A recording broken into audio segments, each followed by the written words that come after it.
Greetings everybody.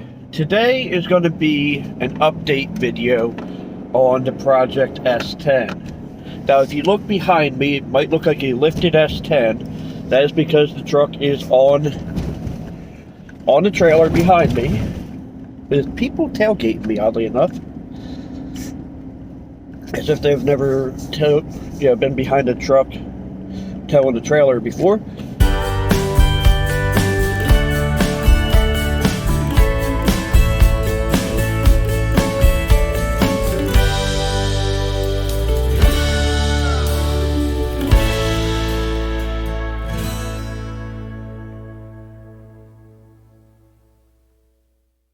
Anyway, before I really get into today's video, I want to kind of rant a little bit. It's not going to be like, I'm not mad or anything, but it's a little bit of a rant. I am a little upset, but I'm not mad, if that makes any sense. So, I have a good customer through my day job that does a lot of this kind of work. And I was talking to him about hey, I need to do this work to my truck, but every time I go to do it, whoa, I just almost got ran over by a tractor trailer. But every time I go to do it,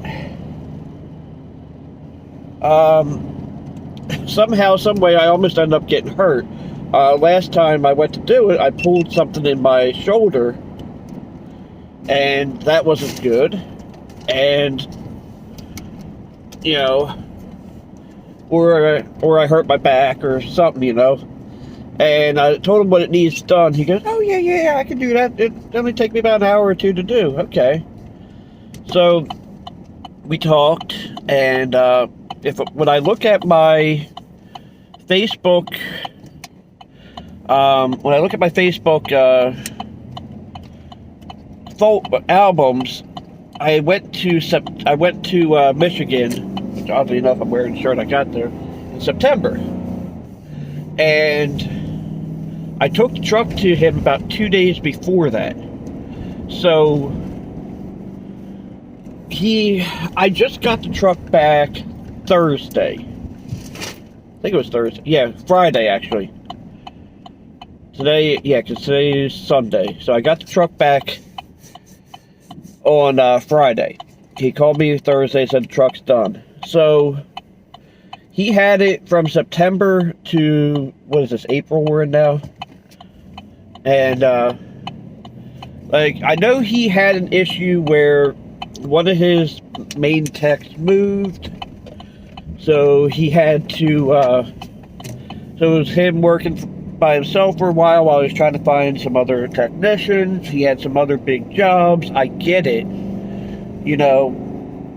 but he kept saying, oh yeah, man, I got your truck on the schedule for this week. I got your truck on the schedule for this week, like almost every week. And so I'm like, you know what, man, I'm not really hurting for the truck right now, so, I'm just going to let him do his thing. But, before we took it to him, I had taken the hood off of it to help access some bolts on the back of the engine. And, I had the hood loosely sat on there, so I actually, when I took it to him, because... I told him, I was like, hey, I'm going to Michigan for a week. I'm like, that's the perfect time for you to do this. He goes, oh, yeah, I'll have it done by the time you get back. So I took it to him without the hood on it. And, I never got around to taking the hood to the truck. Because every time I told him, I'm like, hey, yeah, man, I need to bring you the hood. Oh, no, man, I'll have it done this week. Well,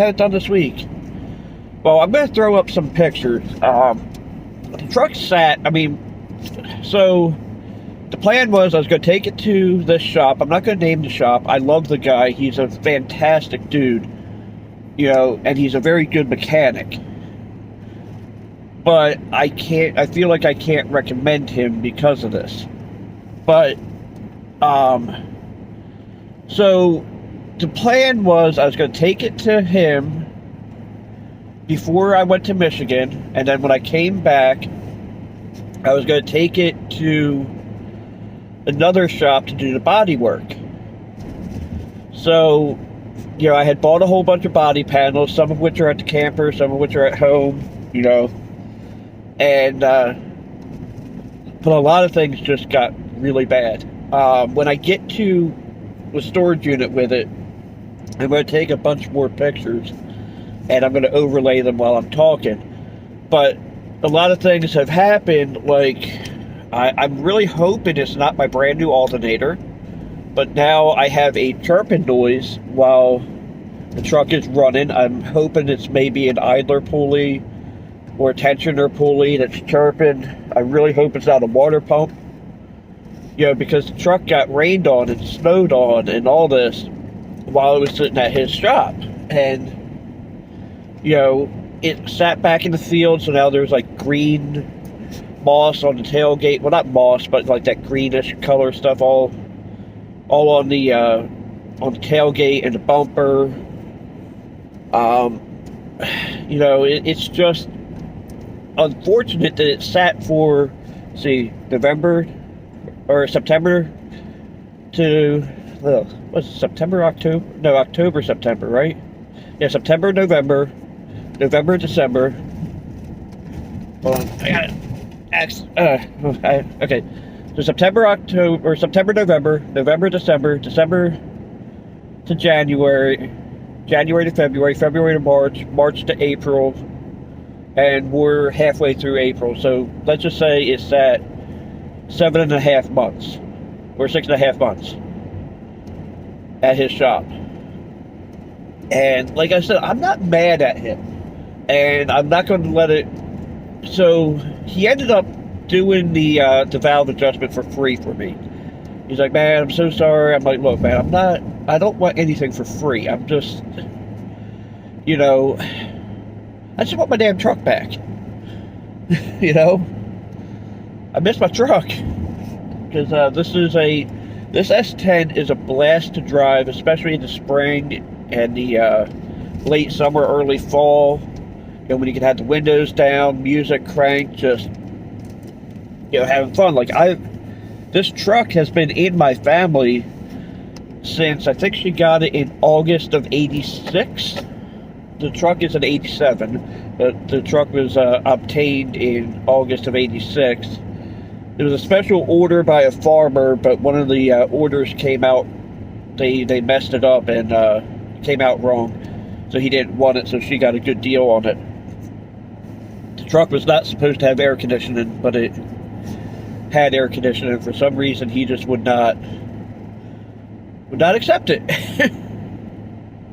So, anyway, I'm sorry to rant a bit, but it's like I probably could have had the work done myself, because what you have to do is you have to bar the engine over until both valves are closed on top dead center, and then you loosen the rocker arm nut. I'll try to find an image of a small block Chevy valve adjustment, but you take the rocker arm and you spin it, and then you tighten the nut until it doesn't spin, and then you go 1 1/4 turn. You take the bar one continuous turn and then a quarter, and on both valves, and you have to do that on every cylinder. So you have to do that 16 times. 16 times, because there's 12, because this is a 6-cylinder, and it only has 12 valves, 2 valves per cylinder, and you have to do that on each one.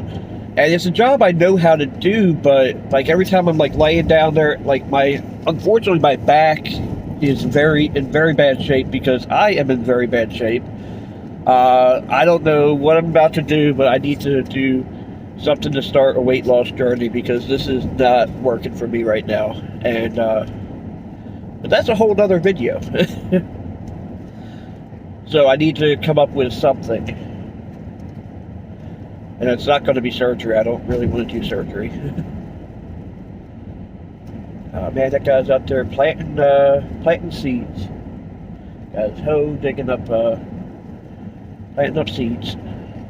That's one of the things I like about living in this farm area, is you just see these people doing what they do. But yeah, I'm gonna stop rambling now. But yeah, so that was just my little rant about, how kind of annoyed I am. I'm annoyed, but I'm not mad at him. And I mean, honestly, like, if you have a diesel truck that needs work, I probably would recommend him. But I would tell you straight off the bat, don't expect the truck back quickly. And he does a lot of diesel work. Like, it's kind of funny seeing my little truck in there next to a whole bunch of like F350s, F550s. I think there was a 750 there. Dodge, 5500. But anyway, I will talk to you guys when I get back here. Alright, so there's a couple things I need to do before I get this off the trailer, and one of which is actually going to be, I had a snag with a riding mower going down, so that ended up doing this. What I think the easiest thing for me to do is going to be to knock out these bolts all the way around and just take the whole wire mesh thing down, because I can always remake that. That's one of the reasons I made it removable, is for this reason. So I'm going to go ahead and do that. It's going to take me a little bit of time, but I'll go ahead and do that. I ended up opting for a slightly lazier plan, so I took a pair of vice grips and just did that. So I'm going to get ready to get this truck off the trailer now. It's going to take me a little bit because I got to line it up with the ramps just right, so I don't end up slicing a tire again. I had to say again because the very first time I went to put on the trailer, I ended up having to put spare on. But I'm going to get to that, and I'll get back to you guys in a little bit.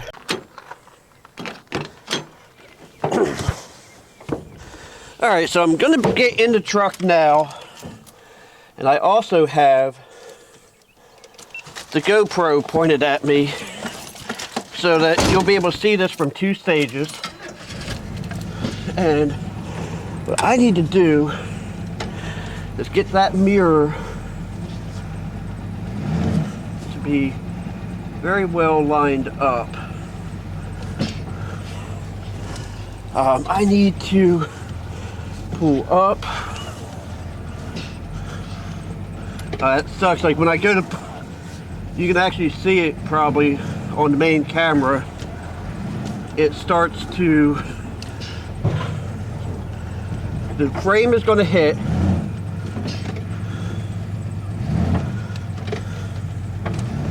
oh no, I may be stuck. Alright, I'm not stuck. That's good.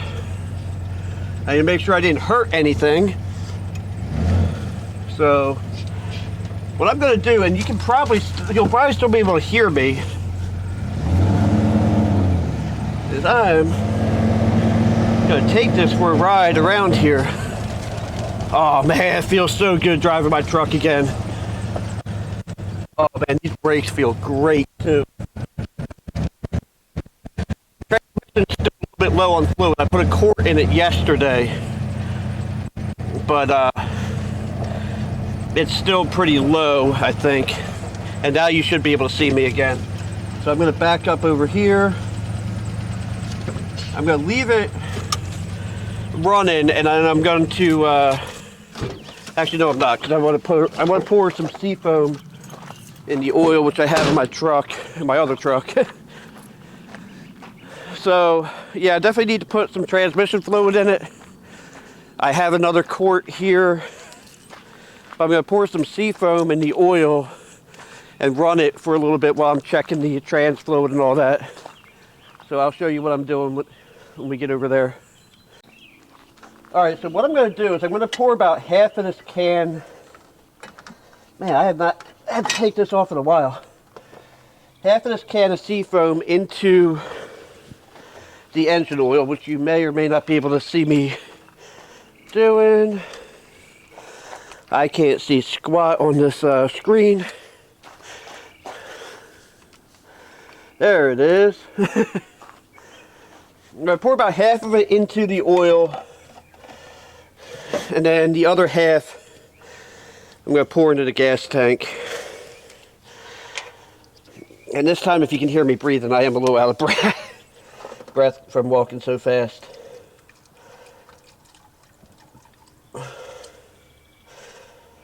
I don't know, that seems to be about half. And I'll come over here. You won't be able to see this, obviously.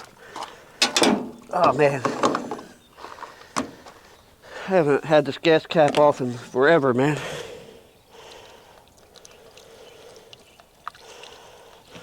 So now, what I'm going to do is I'm going to start the truck. I'm going to let it warm up a little bit. And that's, oh crap. Man,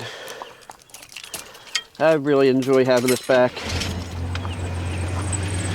So I'm pretty sure you can hear that, that chirping. That's what I was talking about with the,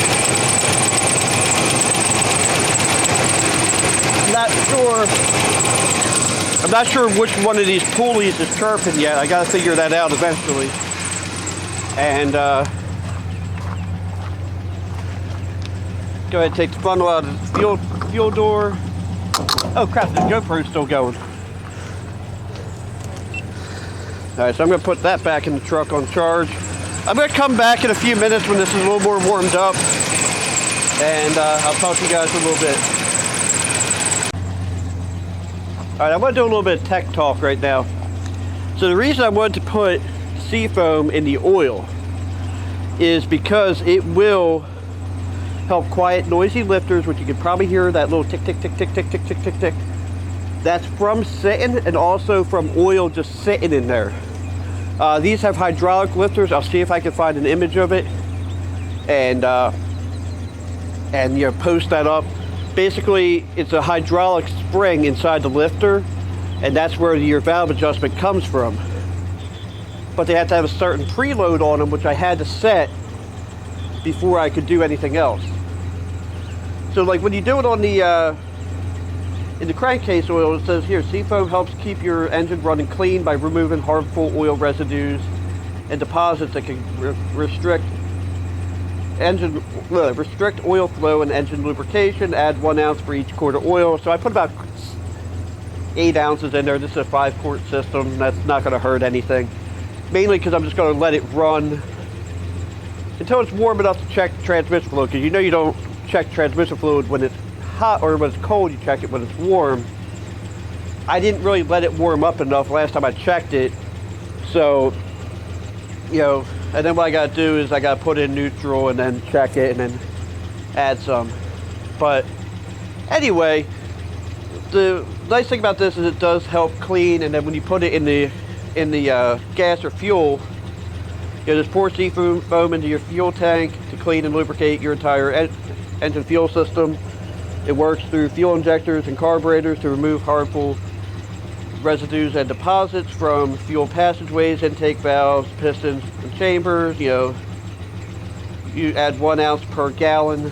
This is a 13-gallon tank, so it's between half and 3/4 tank. So it's actually a 13.6. So 13.6 divided by 2, that'd be 6.8 gallons. And I put, again, about 8 ounces in there, give or take. I didn't really measure it, you know, nobody ever really does. But yeah, so the fuel has been sitting in here for almost 2 years, and so this will help freshen the fuel up. I might take it over to the Wawa once I get things a little more comfortable in here, because I want to start cleaning it out. Once things get a little more comfortable, I want to you know, maybe I'll take it over to the Wawa and put some gas in it. But the oil, I want to change. There's a little bit of antifreeze in the oil from when I did the intake. So that's the other reason I want to put the seafoam in there now. go ahead and clean it, and then change the oil and get her back to having fresh oil in it. So this tech tip is over, I think, maybe. And I gotta be honest, for a V6, this thing does have a nice sound to it. I hope you can hear that. You probably could hear it. This mic is a little more sensitive than I thought it would be. Anyway, I'll talk to you guys in a bit. All right, so I just did an oil change, and gotta admit, it's kind of like a half-ass oil change, because where the oil filter is, I can't get any of my tools in there, pull the oil filter off. So I didn't change the filter, so I just put the cheapest oil I had in here. And I also put in some STP oil treatment, because that has a zinc additive in it. And it does sound much better. That tap is much less pronounced now. The zinc additive, I'll try to find a picture and post up here, has, this engine has what's known as a flat tappet camshaft, which means the lifters ride flat on there, as opposed to a roller lifter, which has a wheel on the lifter that rides on the camshaft. The zinc additive helps, not wear down the camshaft. So one of the other things I have to do while I'm up here is I have a customer's lawnmower to fix. So for right now, I'm not going to worry too much more about the truck. I'm going to work on his mower and get it so I can get it back to him. But I'm a little upset that I can't do the oil change right now. Part of me still wants to go drive it around a little bit, and I think we'll go ahead and do that. All right, so I'm actually missing my GoPro microphone adapter. Oh, I almost forgot that I'm on ramps. I almost just drove over the ramps. So we'll have to deal with this. Oh man, this thing feels good. I want to see something here. Alright, so it won't do a burnout. Okay, let me get this mirror. I'm not going to drive on any main roads right now. But what we will do is drive. Okay, cool. It did break loose in the gravel. I have got to get this truck cleaned out. But, man, it feels good to drive it around again. I can feel the air in my around my ankles from the floor.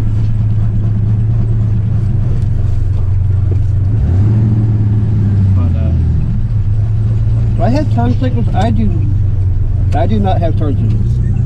That's another problem, I guess. But yeah, this truck feels pretty good. Oh man, I can't tell you how much I've missed this truck. And we're just driving around. The windshield is dirty as hell and the wiper blades are petrified, so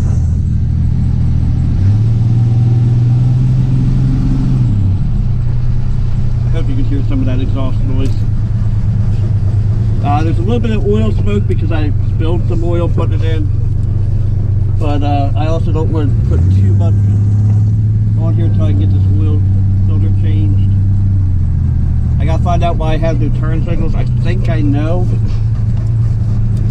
But I'm going to start getting some of my tools cleaned up. And then I'll start working on this other mower. So this is going to be the end of today's video. I'm not going to film working on that mower because it's a customer's mower and I just want to get it done. So thank you for watching. Have a blessed day. And don't forget to like, comment, and subscribe, and smile because I am happy.